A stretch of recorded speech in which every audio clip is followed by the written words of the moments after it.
inhibitors. Now, I started working on OGT a long time ago because it was obvious to me, even then, that OGT is a really important enzyme. I'm putting up some facts on this slide. Observations that other people have made. Most recently, people have found that if you do a large-scale analysis of over 60,000 human genomes, there are no loss-of-function variants in OGT, and so it appears to be very constrained in terms of evolution. There are also few missense mutations, and so it's essential in mammals. It's been shown to be essential in dividing mammalian cells in cell culture. It's essential for development. If you knock it out, you get embryonic lethality. And if you knock it out in certain cell types, it causes all kinds of problems. And so it's been knocked out of sensory neurons. And mice with that defect are born with very few nerve endings in their skin. And by the age of 6 months of age, they have no nerve endings.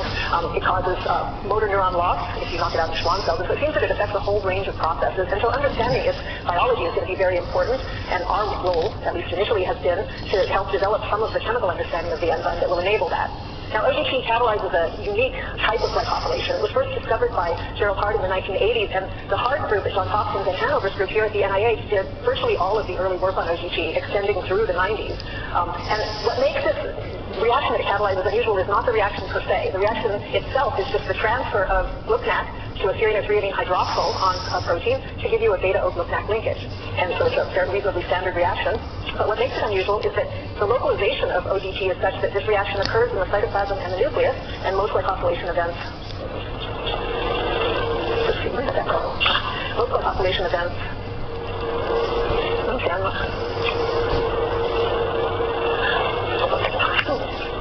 okay, this just seems to be finicky. Okay, I'll try to press it harder, I guess.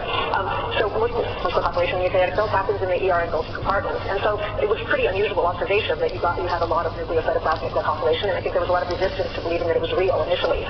But Hart and Hanover fought that battle for a long time, and there are now an enormous number of groups working on OGT. So the other thing that makes it unusual is there is an O-glucanase. There's an enzyme that removes the O-glucanac modification, and so you get it, and it happens on a time scale that can be fast relative to the half-life of the protein, and so you have a dynamic cycling event, and that kind of behavior is more analogous to post-translational modifications that are involved in, say, cell signaling than it is to a conventional glycosylation. So what does OGT do? Well, people still don't really know. It does a wide range of things. One of the initial observations that was made about O-glucanylation is that it's sensitive to glucose levels. And so if you have high glucose levels in cells, or just as glucose comes into the cell, some amount of it gets shunted into the heterosamine biosynthetic pathway. About 2 to 5% of glucose in cells gets converted to UDP-glucanac.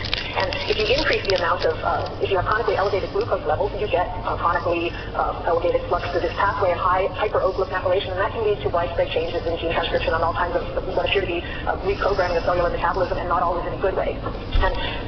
And so O-glucanylation has been dysregulated. O-glucanylation has been linked to diabetic complications and to other problems, and has recently gotten a lot of attention in the cancer field because cancer cells take up a lot of glucose, and it's been noted that cancer cells often will overexpress OGT, and that you have high levels of O-glucanac that seem to be important for them to survive. So it's possible that OGT could be a therapeutic target, although as you will see, one would have to think very carefully about how to actually inhibit it in a way that isn't lethal. Now, O-glucanylation affects many cellular processes. It's been linked to kinase signaling. These are only a few of them. To protein stability, to transcription, it plays a big role in that. And because there are so many different kinds of substrates in cells, it's hard to dissect its biological function. But there are also other reactions that we now know that it does, which make the story even more complicated. So when I got interested in OGT, it was around the year 2000, and I decided that we could maybe contribute by starting to develop some of the chemical things that you need to really make headway in understanding an important enzyme, and so starting with an OGT structure and proceeding to small molecule inhibitors. And so that work was started by Zen Gross at Princeton and then continued by a series of people at Harvard. Now, OGT resembles, it belongs to a superfamily of glycosyltransferases called the GTP superfamily. They catalyze glycosylation in a metal ion independent manner, and you'll see how they do that in a bit. OGT was predicted to belong to the GTP superfamily, which I have been studying, and it contains the characteristic NMC terminal lobes of that family, but it also contains some features that are not found in any other glycosyltransferases. One of them is this long, which you can't tell here that it's long, but there is a long stretch of amino acids that, and there's sort of a tetracyclopeptide-rich N-terminal segments. And so these are 34 amino acid helical keratins, which are typically associated with protein-protein interaction.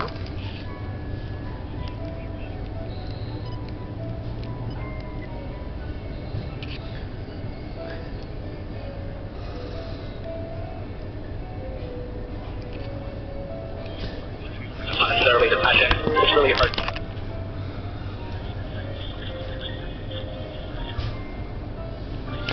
To think this before that makes the world better. It's less about this is how you write code, and it's more about this is how you think about problems. After studying on Treehouse for about 6 months, I was able to transition from a project manager role into a full-time developer role.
going to see how to add the validation to the text box.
And one more column was something like marks. I just added one text box here. Suppose minimum will be some two text boxes to even this validation operation. So I'm adding some example column calls names or marks to add the text boxes.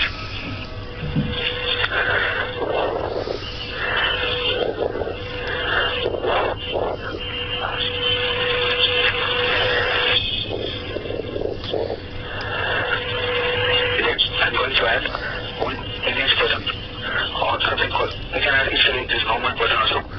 So button will add this validation operation.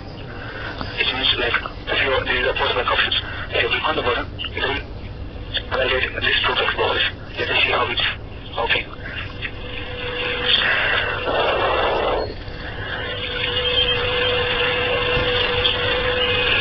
I given the text as submit. Because it's just if you given an empty value, it won't display anything. So I given some example options.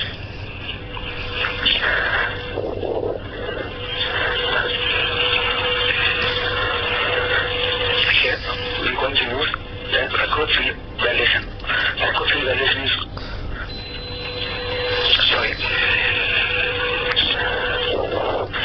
the first option we're going to see is record field validation. This record field function, what is this is, if you not enter any value in this text box, it shows how it shows the error here. The function of record field validation is only if the text box is empty, it shows the error. Let's see how it works.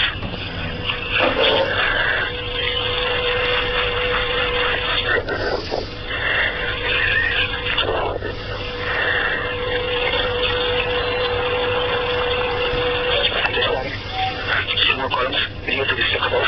So place this record field evaluator.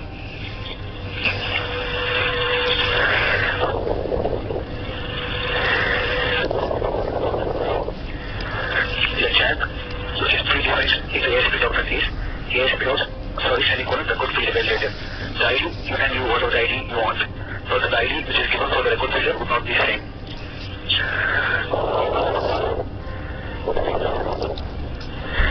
Actually, one more option, the easy way you can add this record field validator. So these two options, go to the validation, maximize this, and just drag and drop here. It is added. This is a very easy method to add, but this is not a correct way you want to add. Your agent, if you use this tag manually, then you can learn more. Hence here, I'm adding that to control. So I just call the tag control to validation.